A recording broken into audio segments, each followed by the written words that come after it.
Please be seated. Mr. O'Barry, you may continue. Thank you, Your Honor. 4 minutes. That felt like a long time to you before we took the break, that we sat here and did nothing for 4 minutes? You get to think what Trayvon Martin was doing. You get to try and figure out why, when he said, George said, at 7:11:40, he's running.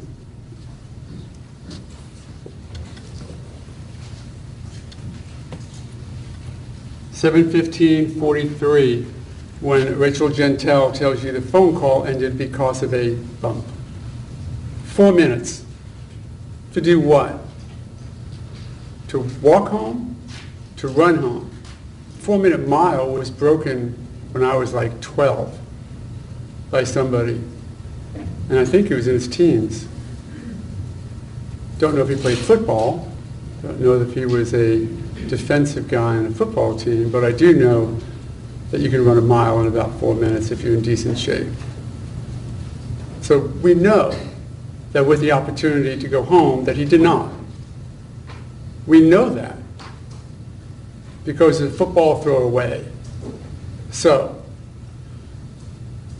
let's talk about factual innocence of my client, then I'm going to finally leave this behind. I want to talk about factual innocence. Somebody decided that they were angry. Somebody decided they were ticked off. Maybe somebody decided that they just had ill will, spite, or hatred. For whatever reason, somebody did decide that it wasn't over with the running.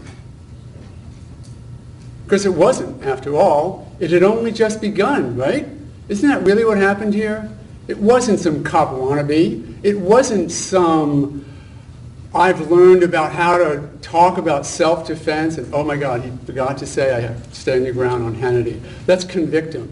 He didn't tell Hannity, I've heard about stand your ground. The person who decided that this is going to continue, that it was going to become a violent event, was the guy who didn't go home when he had the chance to.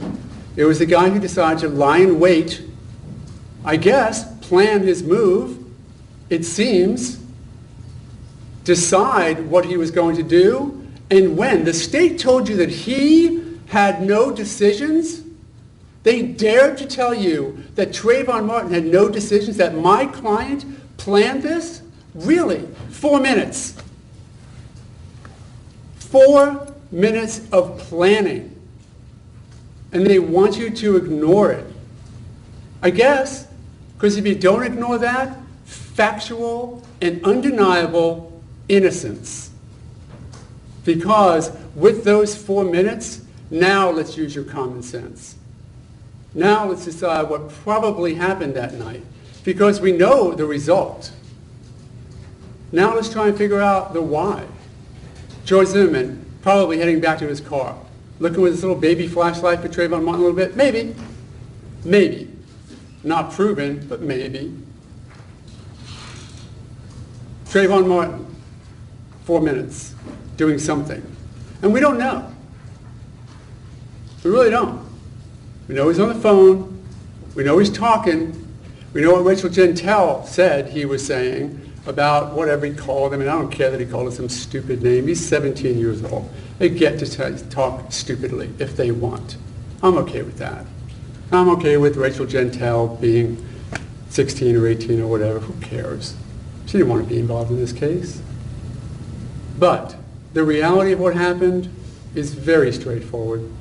And it proves absolute innocence. Because for 4 minutes, Trayvon Martin to do something that led to his confronting George Zimmerman. That, I would suggest, not because George Zimmerman said it. Throw out everything George Zimmerman said. Just forget it for a minute. Just, it didn't exist. He did what I probably would have told him to do if he called me on the 26th that night. Shut up. And don't say a word to law enforcement. I'll see you there in half an hour. Would have thrown on a pair of jeans, said goodbye to my wife, and run out the door to go see a potential new client. And I would have said, no, no, no, you are not talking to law enforcement. Particularly not looking like you look. And particularly not having just shot somebody and I don't know anything about it, so hush up. And now tell me. So let's just make believe that happened. Let's just take all of his self-serving, cop wannabe created statements and throw them out. What do we have? You've seen the picture a lot. You're going to see it again. What we do have, and thank God for Jenna Lauer, because when Mike Wagner went to her, can you pick out the guy, the potential shooter? She said, no. Go get me a picture. And I'll look at the picture. But somebody who shot somebody, I don't want to go say, I know who that is. So we have this. Interestingly, and thankfully we have this, because if we didn't have this, we would only have the cleaned up photo. The one that doesn't show the significant injury, you know what I'm talking about. The one that says, you know, the nose is sort of back in shape. I don't know who put the nose back in shape. I don't know how it happened, but I do know it did look like that right afterwards. So if Mr. Zimmerman just created all of his statements and we throw them out, we start with this, because this is undeniable. This is significant injury. And then we have the back of his head, and you know all about that already. And what else do we have? We have 40 seconds of screaming. When I first got this case, I thought it was going to come and go in 20 minutes. Because when I found out that there was a 911 call with somebody screaming on it, it was game over. Figure out who it is, and then we're done. Because the alternatives are Trayvon Martin screaming, and my guy is some horrible, extended, torturing, then eventual murderer for 45 seconds. Something, if it was Trayvon Martin, something strange was happening for it to be him. Some bizarre 45-second event where he would scream for help, yet still be able to batter George Zimmerman, but they'll have their theory. I guess they're going to tell it to you in the final closing. Or it was George Zimmerman.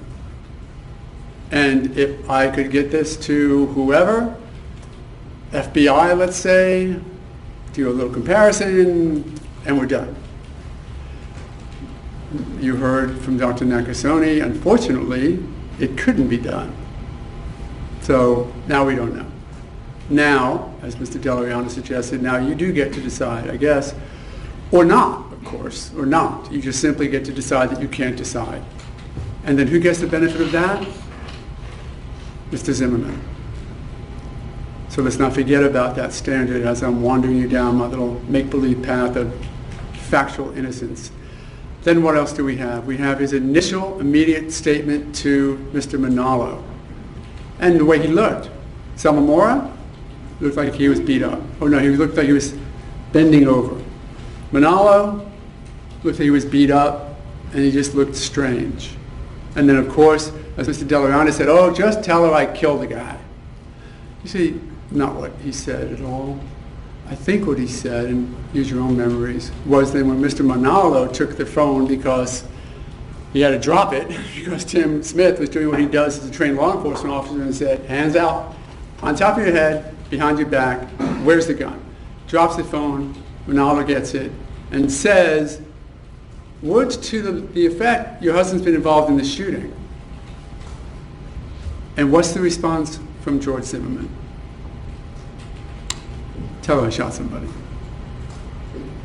I guess what he should have said, and what he was thinking through, and what he wasn't thinking through, whatever he was going through, whatever the injuries were, whatever, as Manalo said, he just looked like he was out of breath. He should have said, well, that may sound insensitive a year and a half from now. I should have said that I had to shoot somebody. I don't know what he should have said. He told his wife he wasn't the one shot. Unusual, inappropriate. Somebody calls up and says, honey, I was just involved in a car accident. What's your first response? Are you okay? You don't even say, is the other person okay? Right? It's just not natural. You okay? You ever say, oh, well, is the car okay? No. You do what you know. You do what you deal with on a daily basis. Don't tell her I'm involved in a shooting.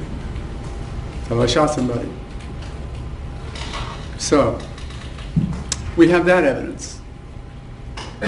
We have Smith, who says right away he told him he was screaming for help twice. Then we go forward, we have the medical personnel. Screaming for help is fun, because here, now the state wants you to say, this mastermind criminal, this guilty beyond a reasonable doubt second-degree murderer knew at that precise moment that he darn well better say that he was the one screaming. Because after all, he had killed the guy who was screaming, in the state's theory, right? So he knew he took care of that problem. Real problem with that theory, unless the mastermind knew, when Singleton mentioned in her interview that Trayvon Martin had passed, George was affected. I guess it could be part of the mastermind criminal behavior that he learned in community college. I guess it could have been, but let me tell you, if you have a doubt as to whether or not that's true, you need to tell the state, don't ever come back before us again with a case like this. Don't ever do this to us. Because what we really have is what I said a while ago. We have factual innocence. You could go back there right now, look at the facts of this case, and say, we're going to flip the standard upside down. We're not going to allow Mr. O'Mara to get an acquittal for his client simply because the state hasn't proven their case beyond a reasonable doubt. We're only going to allow Mr. O'Mara to get his acquittal if he proves to us beyond a reasonable doubt that his client is innocent. And you could, because he is. Because he acted in self-defense.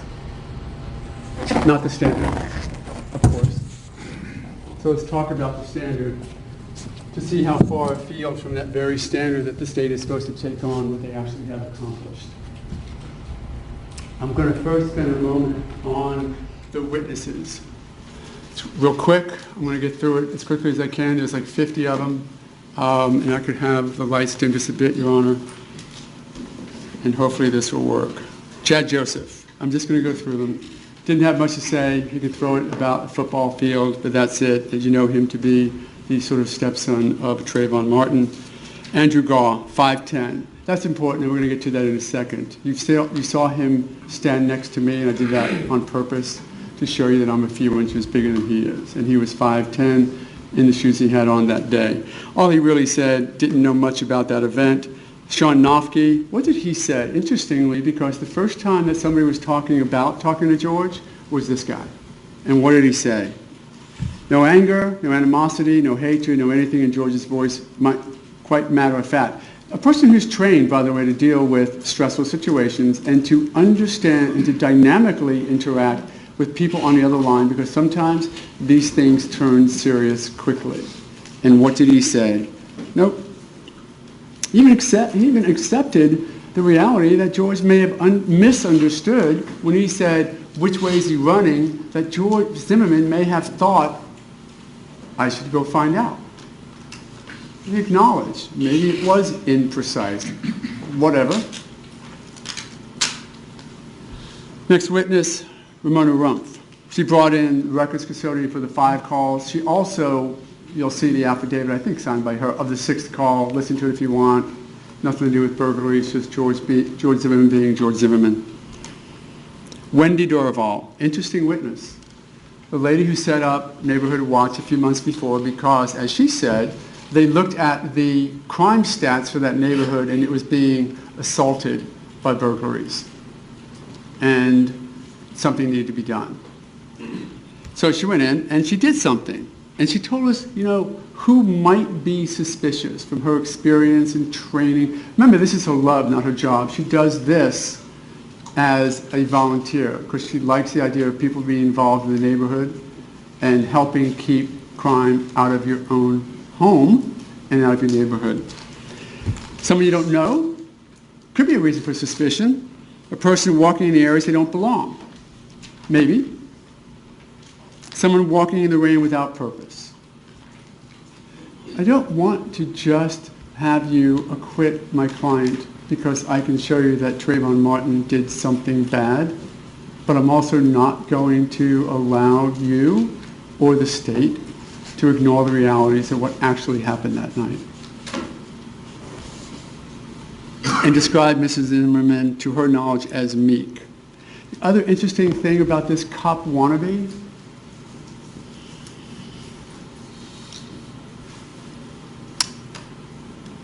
they have this Citizens on Patrol program where you get a uniform, you get a car, little yellow lights on it. They can't be blue lights like we have for true law enforcement, but you get little yellow lights and you get to drive around and act like a cop. And he said to that opportunity to be a cop wannabe in a cop uniform, in a cop car with cop lights, and probably a little cop computer in his car, or at least a cop clipboard, no. Thanks, but no. I got what I'm doing. I'm working, I'm going to school, got my wife. I don't want your cop car. I don't want your lights. And I don't need your uniform. But this is the guy that the state is telling you, get ill will and hatred out of his cop wannabeism? Really? Seriously. Have they proven that to you? Have they come even close? Except for speculation? How many times did you hear an objection on the stand to speculation? Well, because we're not allowed to do that in court. Can't be a witness up there and say, what do you think? Maybe? Because it's not evidence. And that's why. It's not evidence for you. Because then you would go back there and go, well, John Doe speculated, and the judge allowed it. I guess we can speculate. Absolutely not. Absolutely not. Donald O'Brien, HOA guy, parking committees, George helping with parking. Cop wannabe? I don't know. Doesn't seem, if he doesn't want the cop car. Involved, citizen, sure. Any complaints, by the way, that the state brought to you about him just towing cars away, or ticketing people, knocking on, get your car off that yellow? Anything like that to foster their argument to you that he was doing something wrong. Because remember, we've agreed not to assume. So where's the evidence? And they talked about the 17-year-old burglar getting caught, and thank God the stucco guy caught him. And now Mr. Del Leon just says to you that George Zimmerman was frustrated. Ooh, I wanted that one. Damn, darn. The stucco guy got him instead. Not going to happen again. Are you kidding me? Are you actually kidding me that the state attorney's office, representing the state, is making that allegation to you? That that's ill will because somebody else caught a burglar? Okay, great. Just tie it together, please. You got 2 dots and they're this far away. Just give me a line. Give me something. Stucco guy caught him. George is frustrated. Anything in between besides speculation, assumption, or idiocy? Anything? Sergeant Raimondo, I would want him coming to a car accident that I was involved in. What a guy. What a cop. Did everything he could and did it without even thinking about it. Great cop. Likes his job. Diana Smith. A little bit of just problems with the evidence, the rain, and we'll talk about that. But weather conditions wouldn't allow her to process the items. Touch DNA could have been wiped away, and firearm not given to her. I don't know that it turns out to be a big deal. But there is a lack of evidence here, and we'll talk about maybe why that's there. And who gets the benefit again of lack of evidence? George Zimmerman. Celine Bahadur, you'll have an opportunity, and the instructions will tell you, you assign credibility to witnesses. You decide what to believe and who to believe, and whether or not they're credible. I would suggest that along the scheme as we're going, check out this woman's credibility before you accept what she said. You saw her, you heard her, you saw her review all of her statements as I showed them to her. First time, talked to Mr. Del Riondo last week, first time in court, what shows up? Oh yeah, left to right. Well, here's a thought. Trayvon Martin was running from left to right when he came back towards the area where George Zimmerman was walking.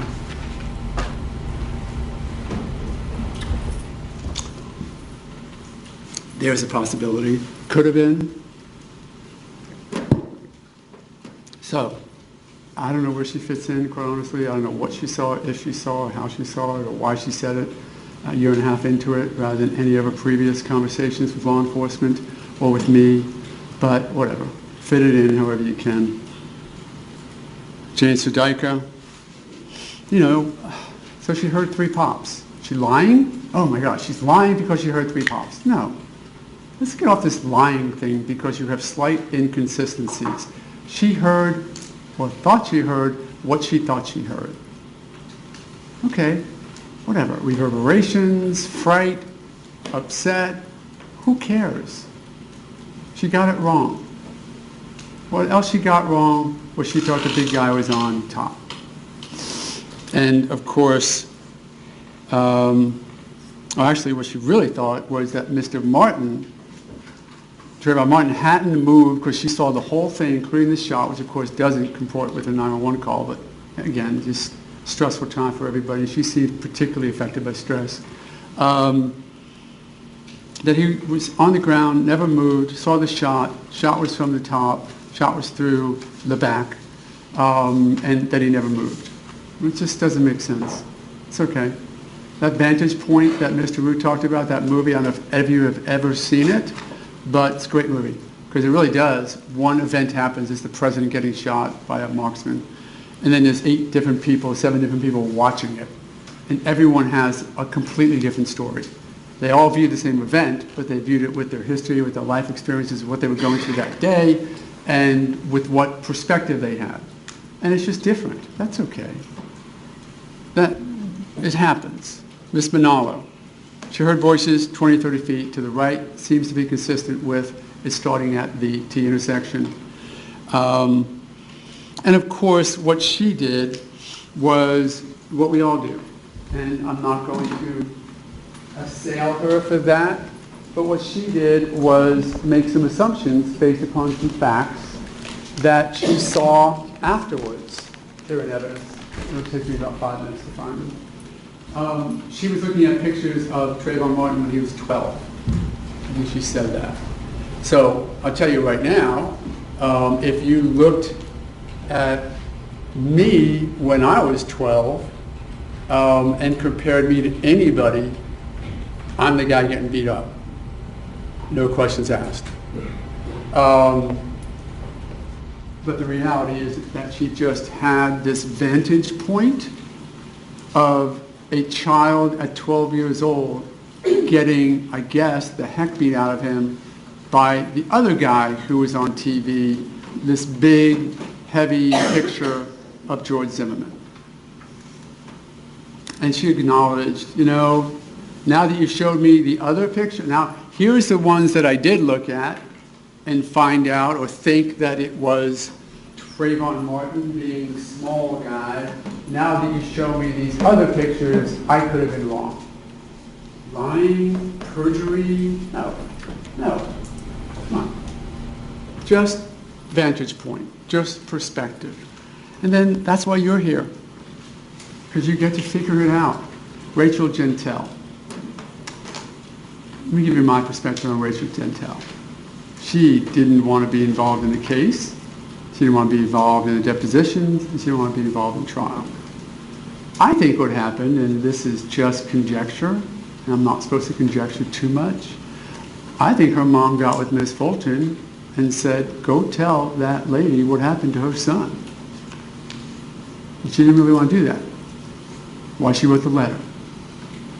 Why she had or didn't have a conversation. I don't think don't forget, they had only reunited Trayvon Martin and Rachel Jeantel like 2 weeks before. Phone records are in, and you know that. They knew each other from school, but never really hung out. 2 or 3 weeks before was when they started talking again. So it wasn't what it was perceived to be, this girlfriend-boyfriend thing. Nothing to do with that. And she just didn't think it was much that night. Interesting to me, just the one thing about Miss Jeantel, you know, if you asked me right now to explain to you the phone call that I had 3 weeks ago with my wife, 4 weeks ago with my sister, or last week with Mr. West, I can give you the idea, and then my wife would say, well, we talked about dinner. Oh, yeah, all right, I'm sorry, I went to dinner. No way do you have the recall. But if you're asked to have the recall, tell me what happened. This happened. Did this happen? Didn't he say this? Did he say that? Well, he didn't say, what are you talking about? He said, what are you doing here, right? Oh, yeah. You want that too? Yeah. Miss Jeantel didn't want to be here. And I don't want to sound like I'm asking for sympathy. I'm sorry that she had to involve her life in our lives in a way that she never wanted to be involved. Unfortunately, she was a witness, and we had to deal with it. And some of her frailties came out in a courtroom on TV that I'm sure she never wanted out. And probably every other witness. You know, witnesses wanted to be anonymous. You know all that. You know that they were concerned, and she's one of them. Some of the stuff she said was, you know, that it was close to the dad's fiancé place. I actually think probably she meant close as compared to the 7-Eleven. Makes more sense. He took him 45 minutes to go from the 7-Eleven home. Probably was just hanging out at some mailbox. I'll show you the map between the two. Doesn't make any sense that he was hanging out at the mailbox at Retreat View Circle, but whatever. And heard, why you following me for? Somebody said, what are you talking about? Then it changed. I think that change occurred because of the way her initial interview was handled by one of the attorneys. Horribly inappropriate to not get this person to law enforcement. Almost as bad as to have the mom on the couch next to you crying when the state does their first interview of you. Their call, but wow, to do it that way. Of course, she even acknowledged that she was concerned about Miss Martin's feelings, which is why she sort of modified or smoothed over some of the more colorful language and the events that happened. And that's okay. You're supposed to just tell the absolute truth here, but not going to ask someone like Miss Jeantel to come in and just not acknowledge the sensitivities of why she may have made it sound a bit better when telling the story of her son's passing to Miss Fulton, Miss McDonald, T-Mobile Records. Miss Lauer, interesting about her because she sort of, without knowing about it, she gave you some pretty good information when she talked about this three-part exchange, because she was the one who said it before she had any idea about it actually happening. And what she said was, yes, somebody said something, you know, blue car, red car, blue car, blue car, red car, blue car, and yeah, it sounded like that, a little agitated, and then the movement down. That's where we got the movement down on the animation, by the way. She said, T intersection, down sort of past me, and then of course John Good says it happened in front. And that there was only one person yelling for help. That's significant because there is no evidence, none, to suggest there was more than one person yelling for help. And if so, Mr. Guy will remind you of it if I've forgotten. There's no evidence that more than one person was yelling for help.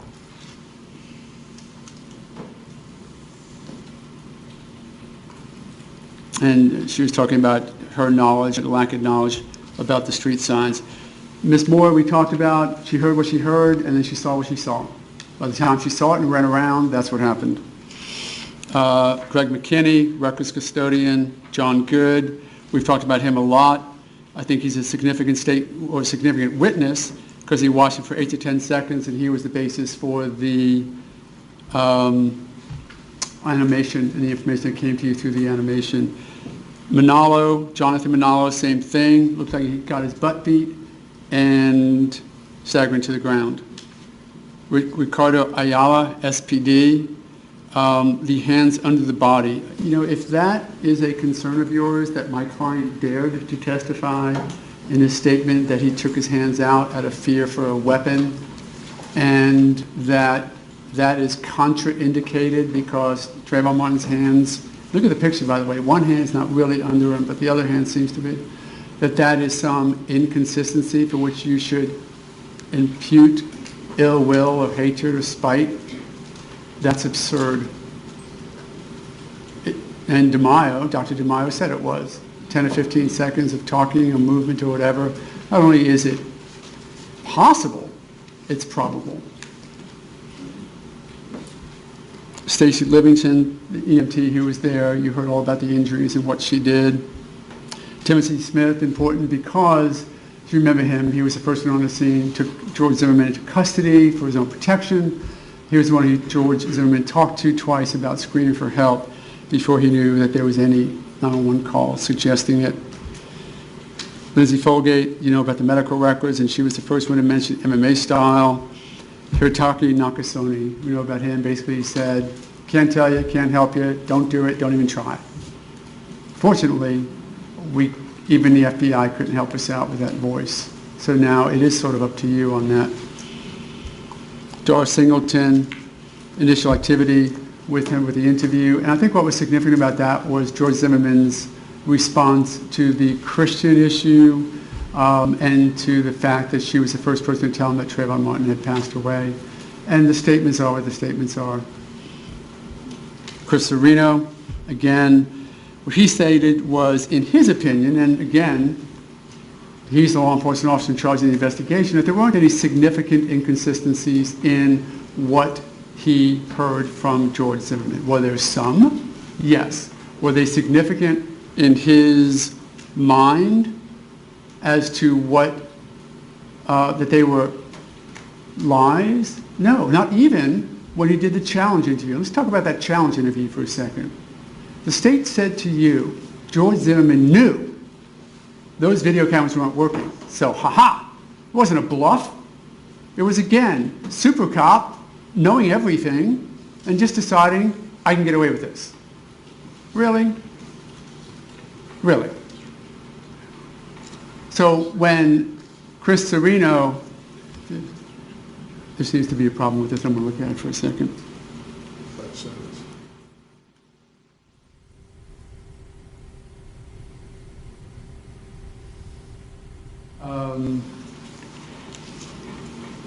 Chris Serino said that, I lost my train.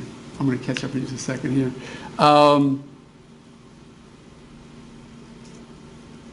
What he had said was the inconsistencies did not matter to him and did not change his opinion.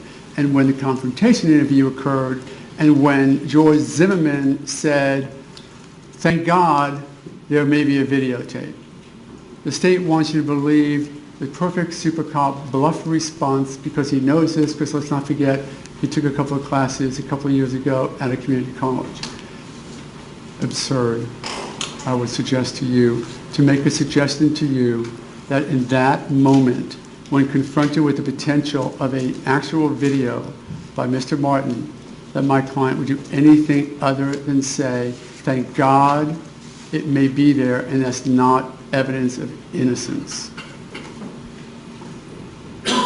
Mark Osterman, good buddy, don't think he would lie for his friend, but was the one who testified about the self-defense, and I think you remember his testimony, a little bit animated, but sort of told you all about everything he could about both George Zimmerman that night. They wrote a book about it, that his story is a little bit different from George's other stories. Figure it out, and figure out how significant it is, and whether or not it suggests second degree or anything. Now, Dr. Rao, I don't know what to say. Minimum of 4 hits. Okay. You see the pictures. If you think George Zimmerman was only hit 4 times, fine. Let's take a moment on those 4 hits.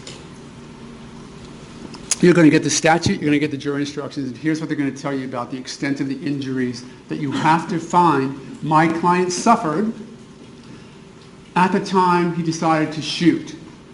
The significance of those injuries, how life-threatening those injuries were, how soon my client presumed he was going to die from the injuries that were already inflicted upon him. Are you ready? 0. 0. No injuries necessary to respond with deadly force. Not a cut on a finger. The statute is clear.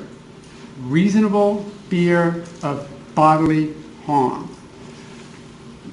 Captain Carter told you, whoa, you can get reasonable fear of bodily harm when you're already getting your butt beat.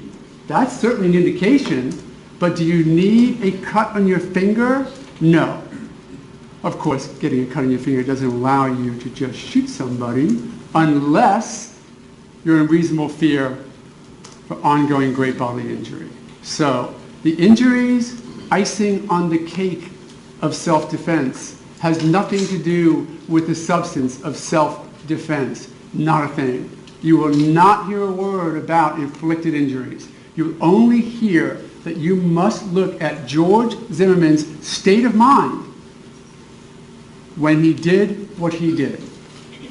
So, even if I said to you, I'll take Dr. Rao's testimony, though you can tell I wasn't taking Dr. Rao's testimony. But let's just say I was. It doesn't matter. Miss Benson, print expert, there wasn't a lot. Absence of prints doesn't mean no fingerprints or no touching, just that it's not there. Environmental factors such as rain could remove them. Lieutenant Scott Kearns, the application that was denied because Mr. Zimmerman didn't have good credit. Captain Carter, criminal litigation coursework, he actually turned out to be a good expert to tell you what self-defense is and how getting your butt beat is really probably a good indication that great bodily injury is coming because it's already started. And he says, not a good idea to wait until it actually, you get attacked. Jim Krasinski, Rutgers custodian. Gordon Pleasance, we talked about it, taught the course online to Mr. Zimmerman. Amy Seward, firearms. She mentioned the full round of bullets, full complement of bullets, and I think we had good testimony about that. Anthony Gargone, FDLE, talking about DNA. You know, the problem with part of that DNA, they got some. I think they missed a bunch, or at least some, because of the way it was packaged. Significant? I don't know. I don't think it was that significant. There may have been more blood. I don't think that George Zimmerman was bleeding a lot that night.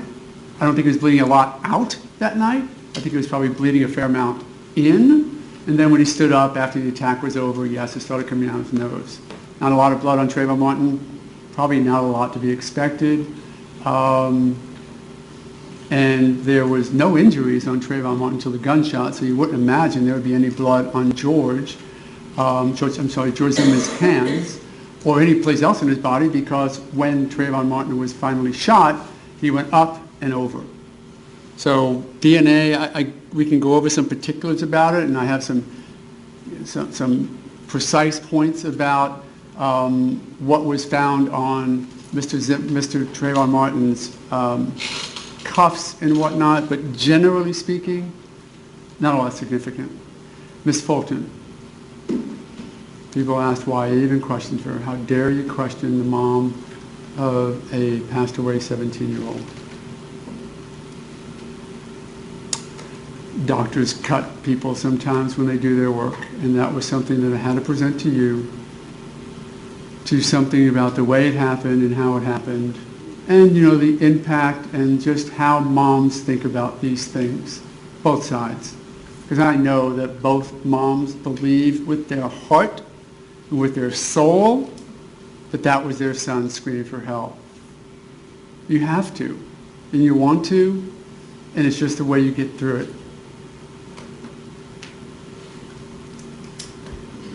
DeVaris Fulton, the brother, he really didn't know. I think he told you in his testimony when he was talking to the NBC affiliate, yeah, it could have been him, not certain, might have been, I think it was. And now he's more certain. Well, again, I'm okay with that. I'm okay with people wanting to hear what they want to hear. Mr. Bao, Dr. Bao, that was the state's decision to bring him before you as a medical examiner. Not really actually their decision. He was the one who did the autopsy. So although there was some interaction there that might have best been just redone, the reality is the only injuries were the injuries that we know about on Trayvon Martin, and that the wet clothes should not have been bagged in paper, and that the hands should have been bagged. And we'll talk about the hands in a little bit. Ms. Zimmerman told you that it was her son, as I'm sure you expected before she ever got on the stand. Jorge Mesa, interesting, because that was unplanned by him, it would seem, if you believe his testimony, sitting at a computer listening and then hearing in the background a voice that he knew without question and immediately to be that of his nephew, George Zimmerman. I think he came across very credibly. I think he came across a man of his oath and of his word, and I would ask you to consider the testimony in that regard. Mark Osterman, buddy of his, talked about the weapon use, how you holster a gun. You know, he's good at what he does. He was helping George figure out how to fire a gun. Sandra Osterman, friend, definitely George Zimmerman, screaming for help, and explained away some of what the state was trying to prove to you through the non-emergency call about the anger and hatred and all that just isn't there. Same thing with Miss Jerry Russo, no question in her mind, George's voice. Same thing with Leanne Benjamin. Has heard him scream and yell in campaigns, and that was George Zimmerman. John Donnelly was interesting because I'm not sure that I could, if I had thought about trying to figure out who in the world talks to people they know and then hears them scream for their life. There's no profession that does that. Maybe a cornerman in a boxing ring, but they don't scream for help there. A medic in Vietnam. A person who hangs out during the day with his buddies of 60 to 100 people, figures out who they are, what they are, who they left behind at home, when they want to go back, when they might go back, and when, you know what, that they might never go back. Because he's the guy who grabs the medic bag and the rifle, I think he said, and hands out towards the screams. And that even before he gets there, sometimes, he knows who it is who's screaming. Wow. Didn't want to testify. I don't think a guy who's been in Vietnam wants to come before people and break down a little bit. But I think that his testimony was quite credible when he believed it was Mr. Zimmerman. Doris Singleton and, by the way, Chris Serino both say the same thing. Unfortunately, when Mr. Martin did first hear the tape, he said what he believed to be true then, it would seem from the officers, and that is, that's not my son's voice.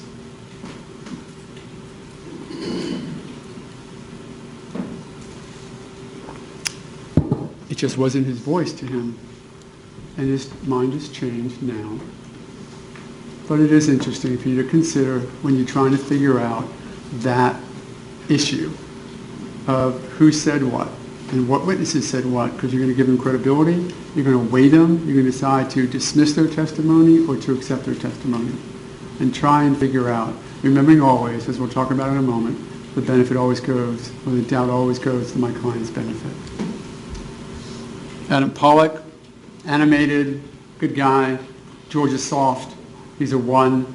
I don't care that he's been here for a year. I'm not sure I would have actually advertised that I trained George Zimmerman for a year and brought him from a .5 to a 1, but he did. Not a fighter, not got off a bag. So this MMA, you know, George, I think the statement said it was 18 months that George was MMA training, 3 days a week. Really? Come on. Really? In light of the testimony of the trainer who said I wouldn't even let him do anything but shadow box for fear the shadow might win, and hit a bag. Tracy Martin we talked about. Chief Bill Lee, he was there for the whole part of it, but most importantly, he was the officer who said, whatever you do, separate them. Don't infect witness testimony with other witness testimony. It is COP 101. I understand the sensitivities of them being family members listening to the possible voice of their son and definitely the gunshot that ended their son's life, but law enforcement, ongoing investigation, just put them in one at a time. The way it was handled infected the evaluation of that testimony horribly. And who gets the benefit of that? George Zimmerman. Vincent DeMaio, just a grandfather. He's done this his whole life. Came in and gave you some really good information about everything having to do with gunshots. Really good because he failed and refused to go beyond gunshots, even when I think we tried to take him a little bit, and he said no. And then the state tried to take him a little bit, he said no. I'm good at what I'm good at, but I'm only going to talk about what I'm good at. And what he's good at is gunshot wounds, and suggesting that it made perfect sense that the can in the jacket would do what it did.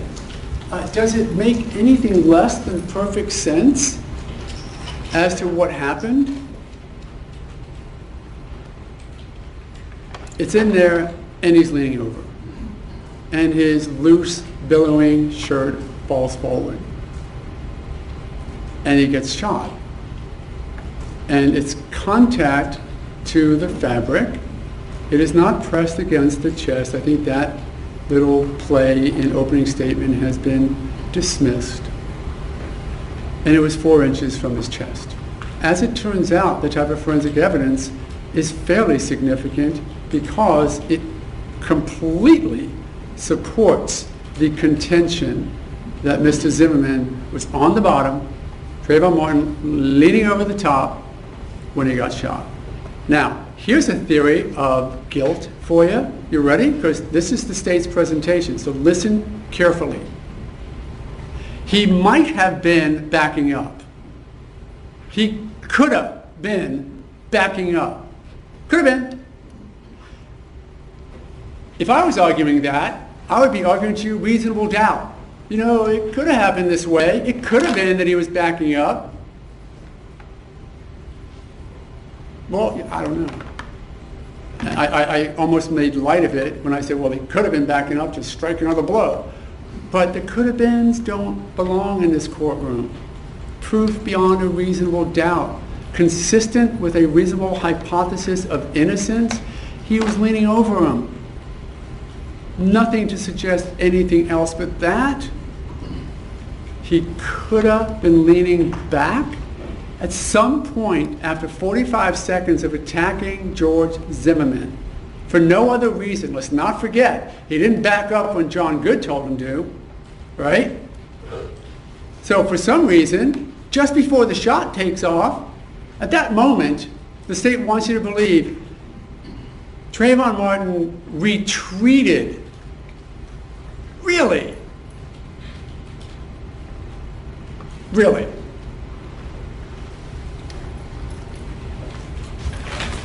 One piece of evidence, just one I asked for, just one piece of evidence that supports that contention.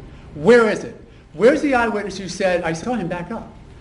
Where's the forensic evidence? Where he got all the way back up, chest and shirt are tied together and shot is through and through. Where's that piece of evidence? Where is one shred of evidence to support the absurdity that they're trying to have you buy? One, Mr. Guy can tell you about it when he closes, if it's there. Assumption, supposition, could have been.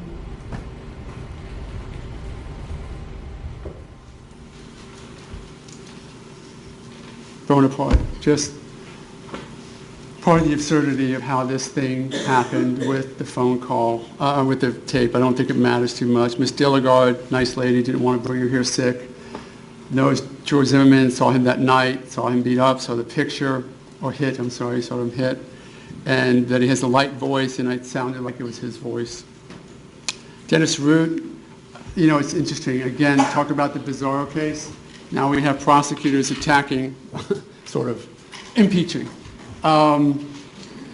lifetime law enforcement officers who have dedicated their life to the pursuit of perfection in law enforcement. Perfection. My God, he's trained in everything. He takes something on, he becomes a trainer. And now we have the state impeaching. Well, hold on a second here. Could have been this way, right? Not really. Well, let me ask you this question, Mr. Guy says. At that moment, when George Zimmerman decided to shoot Trayvon Martin, what other options did he have? None.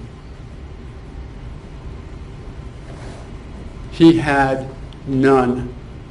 From a use of force expert who's been doing this his entire career and who has become proficient in assisting others in learning how to use force, learning how not to use force, learning when to use force. And they asked him the question of whether or not George Zimmerman had alternatives. Tell me the piece of evidence that contraindicates that. Just give me one. Give me a shred of evidence that contradicts that he had any other option. Because now we have an expert who's qualified, who gave you that opinion. Dismiss it if you want. The judge will tell you, just because they're experts doesn't mean it's gospel, that you have to listen to them. But if you believe them, if you think they're well qualified enough to give an opinion, if it's an area of inquiry which will help you, then accept it.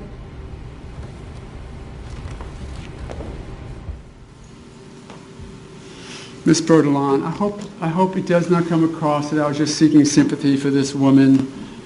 But the reality is, I think when you put a face on what was happening at Retreat View, she's it. She really is. Because thank God nobody came upstairs. I'm not sure the scissors would have really helped. But that's the face. And I'll tell you this, I'll give you this much. That's the face of the frustration that I think George was feeling a little bit of. You know, that's something that he wanted to help out with. That's why he walked over and didn't say, I'm going to go get this guy. No. That's why he said, here's a lock for the back of your door. Here's my telephone number. And here's my wife's number. You need our help? This is what we do. We help. Dad. You know, he said it early. You got to give it this much. He said it right away. He went down to SPD to talk to them, Sanford Police Department. They put him under oath, or maybe the state attorney's office. They put him under oath and said, okay, now, you're under oath. You got to tell the truth. Is that your son? Yes.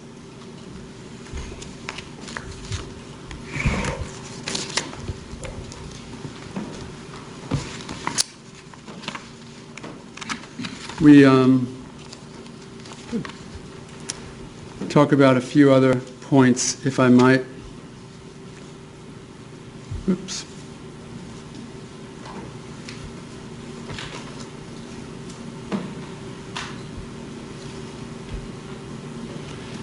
Because this is not working. it might come back. If not, I'll just read it to you.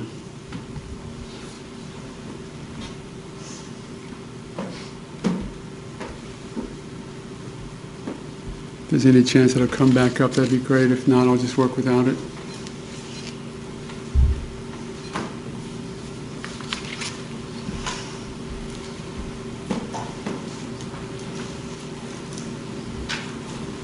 Some of the things that you ought to consider when you look at this case is the forensic evidence, what it does and doesn't support. Here was an interesting thing that I didn't make a big deal about in the trial, but I want you to focus on, because a lot has been said about the lack of blood and what happened to the blood. And well, if Trayvon Martin was doing what George Zimmerman says Trayvon Martin was doing, where's the blood? Where's the anger? Where does it show up on the hands?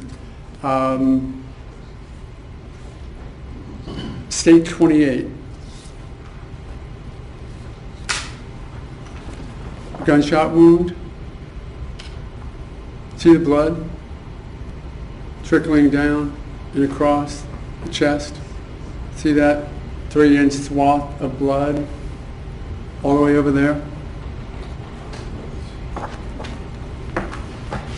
It's 895. It's gone. Not there. Yet, everybody who handled that body said they didn't touch it or they didn't wipe it. They may say, well, that was when we moved the sweatshirt up and we moved it back down and the blood is all gone. But let's not forget, the blood was there after they moved the sweatshirt up. So why wasn't it there if they moved the blood down? And it was actually still oozing in this photograph. So, some big moment. I proved my case? No. But the idea that they want you to assume, that they want you to believe, just connect the dots, that there was no blood because there was no blood when they failed to properly preserve items like the sweatshirts, items like the body, it seems, items like the hands that were to be bagged but weren't. They don't have to prove beyond a reasonable doubt that they bagged the hands. That's not an element they have to prove. But if they're going to try and come up with conclusive evidence that supports no other reasonable hypothesis of innocence but guilt, then they have to have a better case. And this is just some evidence of it. So, let's talk about other things you have to consider about that event. A couple of graphics. George Zimmerman, the way he was. Trayvon Martin, the way he was. Now let's do it life size.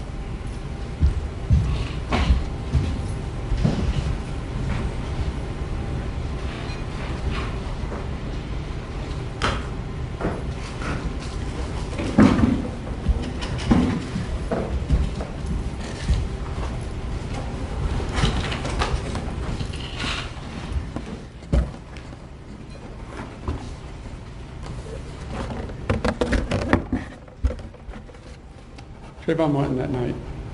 He was wearing shoes I have to show you. He had the hoodie on top of the hoodie. This is from the picture that we showed you. It's not in evidence, just to have you look at it. Don't even have to believe it's accurate. Just take a look at it. Remember how much taller I was than Andrew Gall when I was standing next to him. He testified that he was 5'10". And then there's George Zimmerman. And how tall he is. Take a look at him compared to my eye height.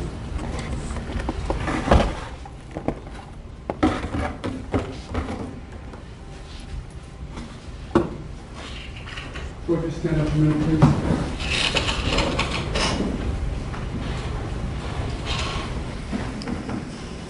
Thank you.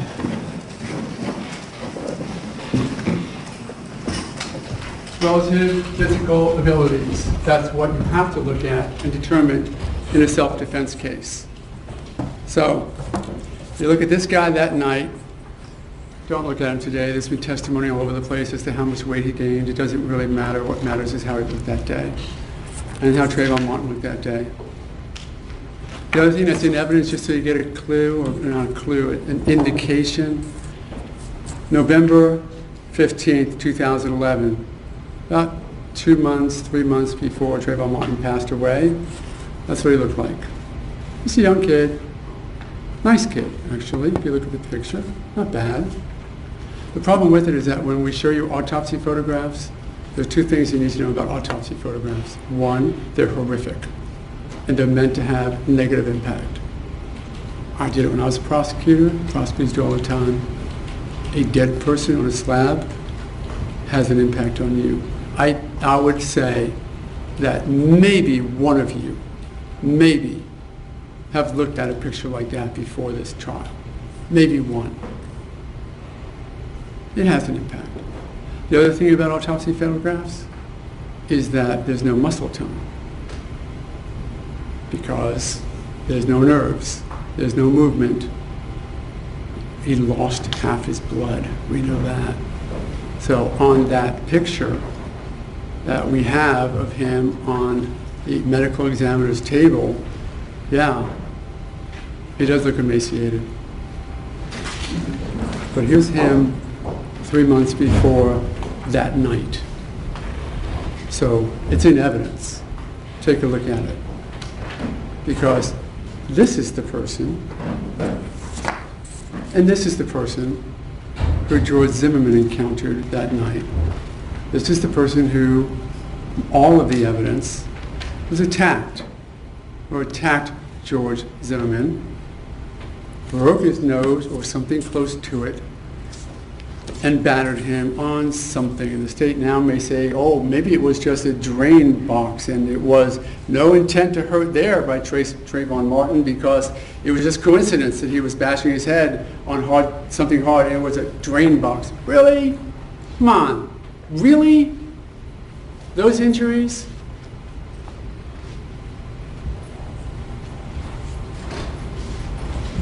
You know how dark it was out that night. You've seen this before.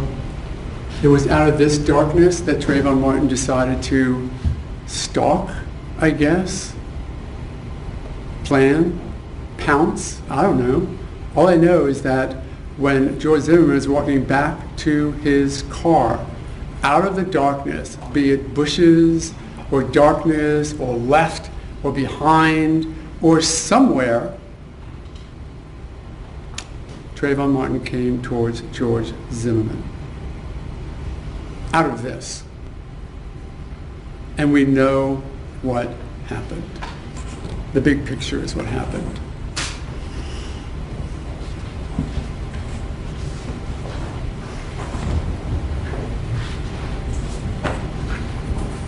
And it's supported by evidence. You know, we talked a moment ago about ignoring George's statements. You know what? Don't ignore them. Listen to them. Find the inconsistencies in them. See what you think about them. Take him in context of what he was going through that night and how voluntary he gave all of those statements, and decide whether or not, as Dennis Root said, as Chris Serino said, as I believe Singleton said, if anyone is giving me the same exact story twice, they're probably lying. They're probably pathological liars. Because when you lie, I guess, since you're making up a fantasy, you can tell the fantasy twice, the same exact way. But if you get your nose smashed or your head smashed, and you're trying to do what you can, and you're answering every question they ask of you, then yeah, okay, deal with the inconsistencies however you want to. But maybe I would suggest you begin by dealing with him the way Chris Serino did, since it was his case. And what he said to you was, yeah, there was inconsistencies. Yeah. He said he got hit 25 times. I don't believe it. It seems he didn't get hit 25 times. Did it feel like he was getting hit 25 times? Maybe. Is that the embellishment, the exaggeration the state is talking about when they say to you, oh, he's exaggerating, he's a liar? He's a liar? Really? Come on. Those are lies. If you lie, it's normally with intent to deceive, isn't it? Isn't that the essence of a lie? If George Zimmerman had the intent to deceive, why would he give 6 statements? If you're going to give him credit for anything about going to school and going through legal studies, here's one, Miranda.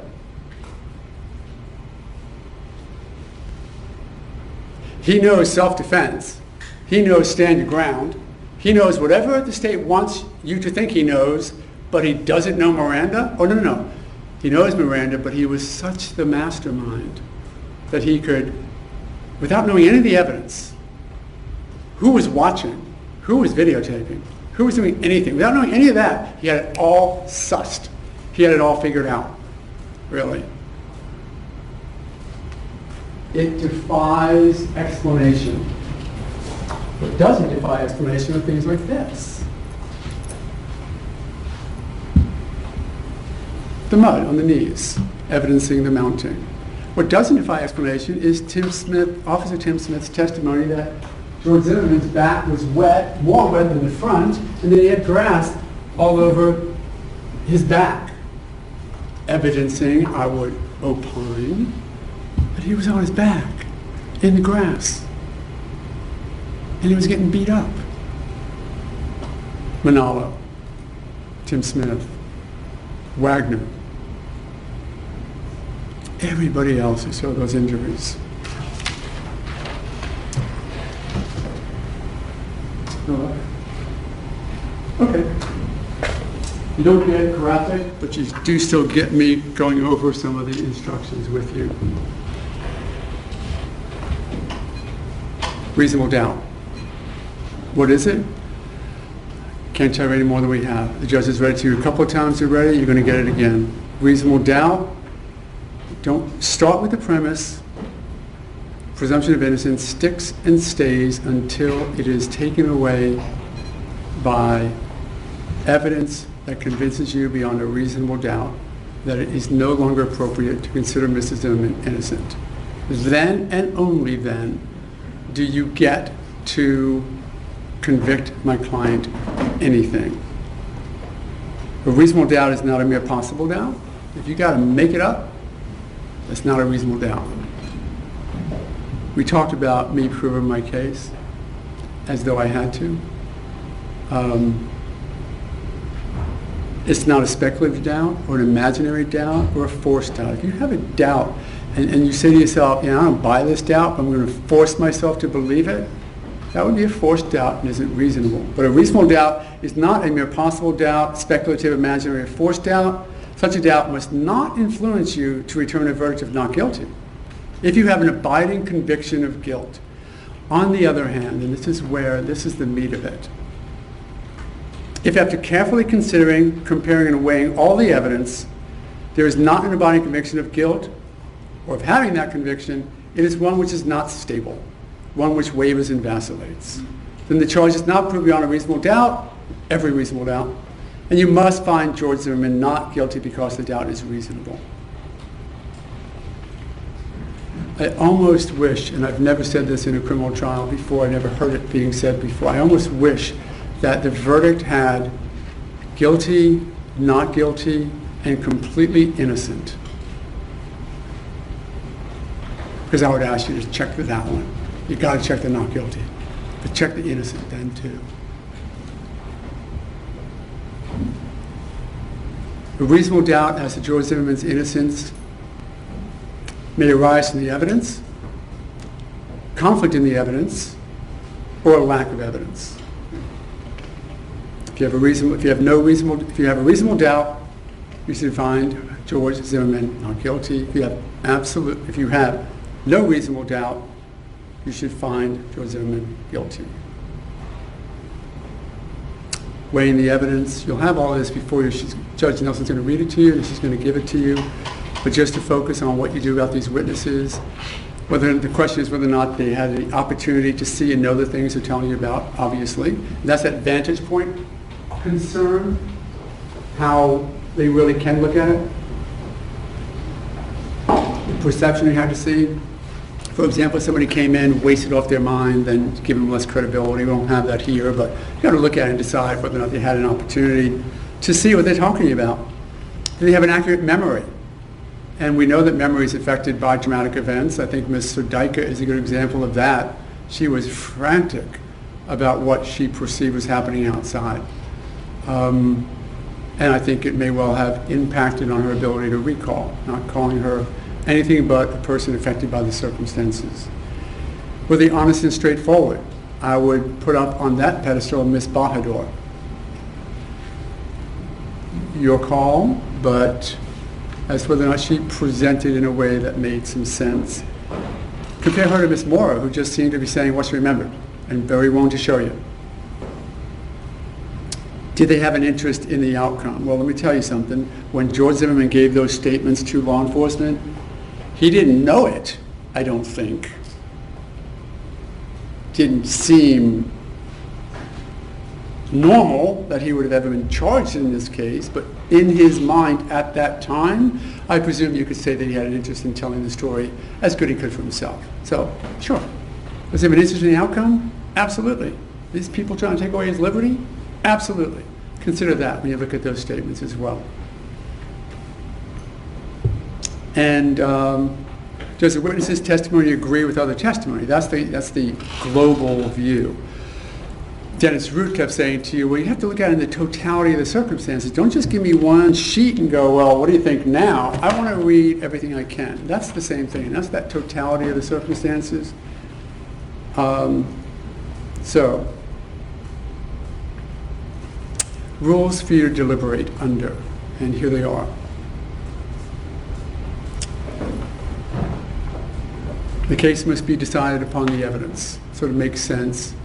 But that was I started, 2.5, 3 hours ago, I started with the idea that you need to be very careful not to do the assumptions that you might otherwise do at the state's request.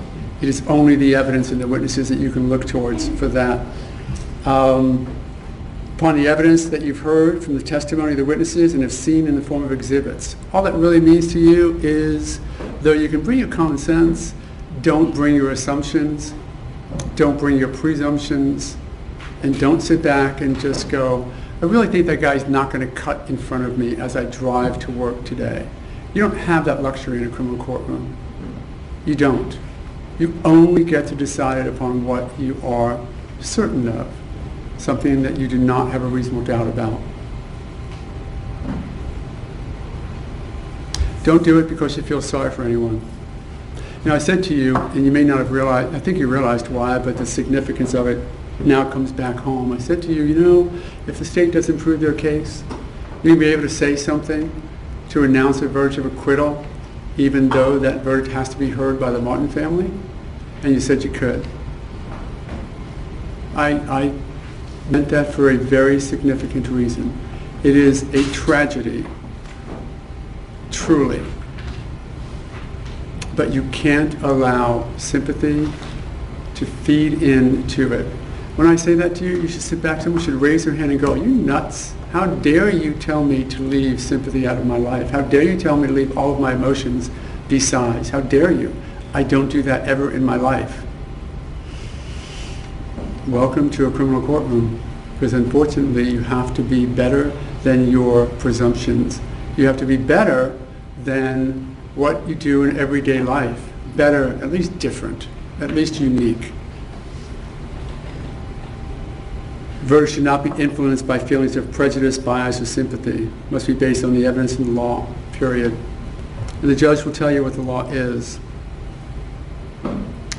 And now we have to talk for a moment about self-defense, because we've talked all around it, and let's tell you exactly what the judge will instruct you as to what it is. A person is justified in using deadly force likely to cause death, if he reasonably believes that such force is necessary to prevent imminent death or great bodily harm to himself. There are alternatives, death or great bodily harm, so I'm going to go through this and tell you that what you need to consider is whether or not George reasonably believed, reasonable fear of great bodily harm. He doesn't have to think he was going to die. He does not have to think he was going to die. He does have to think that he was going to be injured greatly. And since the alternative, if either matches, it's been met. In deciding whether or not George Zimmerman was justified in using deadly force, you must judge him by the circumstances which he was surrounded with at the time the force was used. The moment of using the force, what was happening. The danger facing George Zimmerman need not have been actual. Now, getting beat up sort of takes that better in context, but it doesn't have to be actual. In effect, I guess, the knife coming at you could be rubber, as long as you perceive it to be steel. Or the next blow of a fist could be a fake one, but as long as you perceive it to continue to be blow down upon blow down upon you, then that's enough. The danger that George Zimmerman faced need not have been actual. However, to justify the use of deadly force, the appearance of danger must have been so real that a reasonably cautious and prudent person, under those circumstances, reasonably prudent and cautious person under those circumstances, got to put yourself in effect in the mind of what George Zimmerman was going through, the circumstances that he was going through, and then decide yourself whether or not that a reasonably and cautious person under those circumstances would have believed the danger could only be avoided through the use of that force. Based upon appearances, George Zimmerman must have actually believed the danger was real. In considering self-defense, and again it's called justifiable use of deadly force, we shorthand it to self-defense, you may take into account the relative physical abilities and capacities of George Zimmerman and Trayvon. If your consideration of the issue of self-defense, you have a reasonable doubt on the question of whether George Zimmerman was justified in the use of deadly force, you should find George Zimmerman not guilty. And let me show you what that means in layman's terms, because I don't like the fact that I'm trying to prove to you a double negative. It just seems awkward.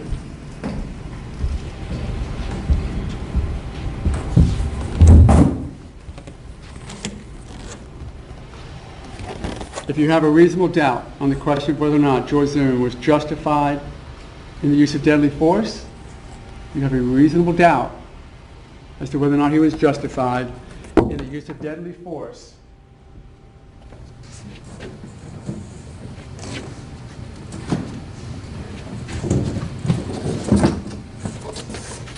He's not guilty. Anywhere along this graph,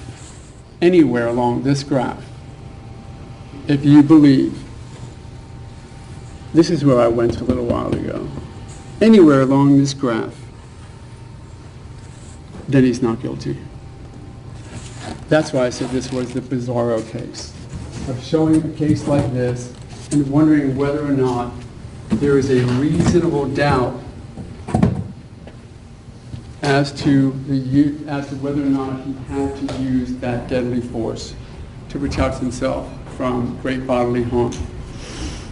The other thing that I think we've probably gotten past, but I want to be clear about, is this one. You're going to get all the law that applies in this case. Every shred of law that applies to this case, you will have before you. What you won't have is any law that suggests something like following somebody is illegal, because it's not. Following somebody in the car or on foot in order to report their whereabouts to the police is not unlawful activity under Florida law. If it was, you would be instructed on it. You would have a statute as part of your jury instructions that says something that George Zimmerman did was unlawful. And you won't have it because it's just not there, because it's just not true.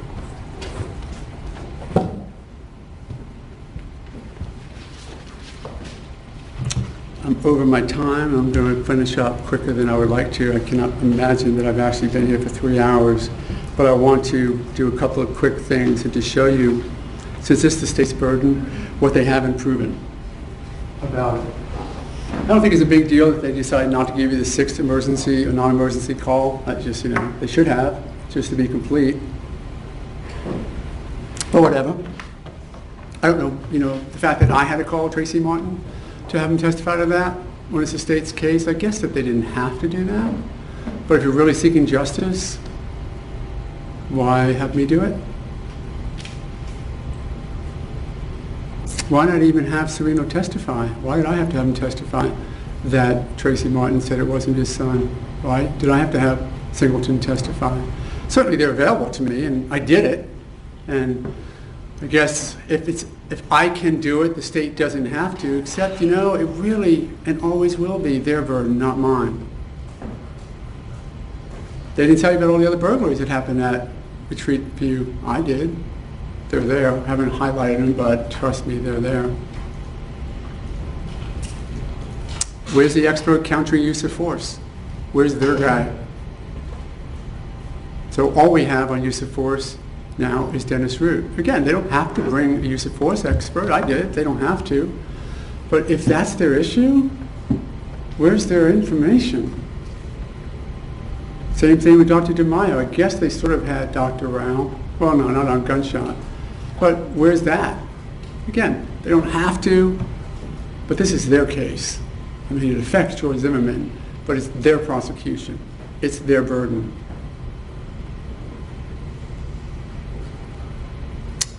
That he pushed the gun into Trayvon Martin's chest.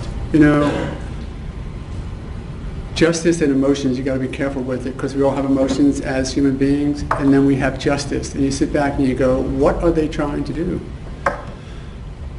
Does it really help you decide this case when somebody who is not George Zimmerman's voice screams at you or yells at you and curses at you? No. I would contend, listen to the tape. Don't listen to Mr. Guy. I'm sure people say that I look like Joel Osteen, and I think Mr. Guy is trying to sound like him with this really long effing punks. Do we need that? I do a little bit, I guess. But do we need that type of anger coming out from a prosecutor rather than from a defendant? Is that really the way we're going to present this case to a jury of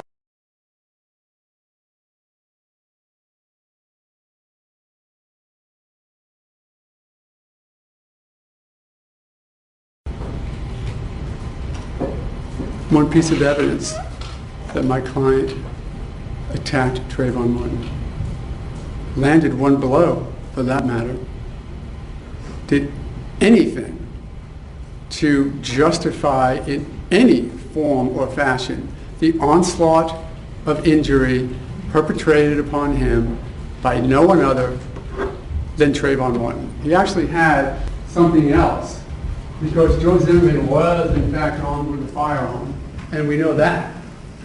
We know he had the right to have it. And then it was said, how many times was it said, Trayvon Martin wasn't armed? Now, I'll be held in contempt if I drop this, so I'm not going to do some drama and drop it on the floor and watch it roll around. But that's cement. That is a sidewalk. And that is not an unarmed teenager with nothing but Skittles trying to get home. That was somebody who used the availability of dangerous items from his fist to the concrete to cause great bodily injury. Not that it's necessary for self-defense, but great bodily injury against George Zimmerman. And the suggestion by the state that that's not a weapon, that that can't hurt somebody, that that can't cause great bodily injury is disgusting.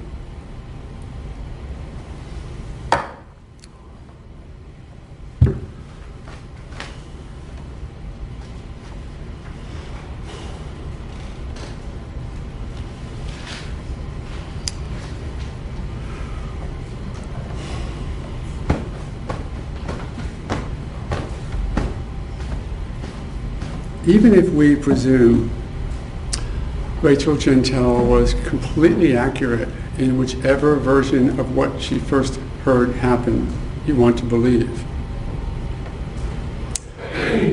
What she said was that George Zimmerman said, "What are you doing around here?" Let's just for a moment presume that we had that on audio tape. Let's just say they were recording their phone call and you heard her voice. Oh, you heard George Zimmerman's voice on the tape that said, "What are you doing around here?" What did Mr. Root say about that? Or the only expert that talks about the evolution of force tell us? Well, you say something like that, I might say, whatever I want, or who you to ask, or what do you mean, or get out of my face. But Dennis Root didn't say that the appropriate response is to break somebody's nose. Did he? Did he suggest that that was even near the spectrum of violence allowed, or the spectrum of force allowed in a situation like that? Unfortunately, there was some anger and hostility and ill will and spite maybe that night. It just had nothing to do with George Zimmerman. Well, that's not true. It had something to do with George Zimmerman. He was the victim of it. Because you can't look at those pictures and say that what was visited upon George Zimmerman was not evidence of ill will, spite, and hatred. Had Trayvon Martin been shot through the hip and survived, what do you think he would have been charged with? Aggravated battery? 2 counts?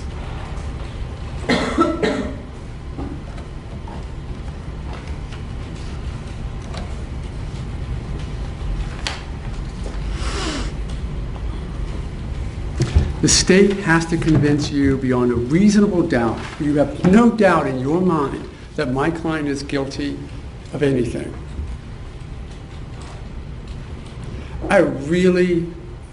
You get trial hypnosis. You think that you say the right things whenever you talk as a lawyer. So within that context, I really feel like I may have convinced you beyond a reasonable doubt that Mrs. Zimmerman is innocent. But of course we know that has nothing to do with it. The state will get up and finish in just a couple of minutes and they will tell you he's a liar again. Maybe not, because Mr. Delriano spent most of his time convincing you that my client lied. But here's the standard. You go back there. First thing you might want to consider doing. Do you have a reasonable doubt that my client may have acted in self-defense? Go back there and say to yourselves, let's just forget the crimes, let's just talk about self-defense. Do we think he might have acted in self-defense? Not convinced. I have some doubt, have some concern that he just may have acted in self-defense. And if you reach that conclusion, you get to stop. You really do. Why? Because self-defense is a defense to everything. To littering, to speeding, to battery, if it mattered, to grand theft, to assault, to manslaughter, to second degree. You go no further than a determination that the state, now that we're done and there is no more evidence, that the state has not convinced you beyond a reasonable doubt that George Zimmerman did not act in self-defense. It's an easy decision. And I don't say that out of hubris or just ego, ha ha ha. I'm saying it because of the facts of the case. You look at these facts, you look at all this evidence, and you have to say, I have a reasonable doubt as to whether or not the state convinced me he didn't act in self-defense. That's all you have to do. You don't have to write innocent on the bottom of the verdict form. We don't go anywhere near those in this courtroom. The state never, ever loses their responsibility to take away reasonable doubt from you. Don't let them do it with innuendo. Don't let them do it with sympathy. Don't let them do it with yelling. Don't let them do it with screeching, because none of that matters. Because we have a definition of reasonable doubt, and now you do. You look at that definition, you go back to that room and say, let's talk first about self-defense. If I think George may have acted in self-defense, we are done. So, thank you for the time. Thank you for the attention. Again, we talked about it way in the beginning, an amazingly difficult task that we've asked you to take on. And we all have had juries who, a couple of whom we had to wake up on occasion. You're certainly not those. The note-taking, the interest, it's been apparent. I appreciate the time. My client does, the state does, I'm sure, the court does, and Seminole County does, because you've given us what we needed from you, which is your attention. I want one more thing from you. I want you to really, really look at those instructions, apply them, and just say he acted in self-defense, find him not guilty, let him go back and get back to his life. Thanks. Thank you, Mr. Romero. Ladies and gentlemen, do you want a brief break before Mr. Guy get some? Let's go ahead and take a 10-minute recess. Please follow Deputy Jarvis back into the jury room. Put your notepads face down.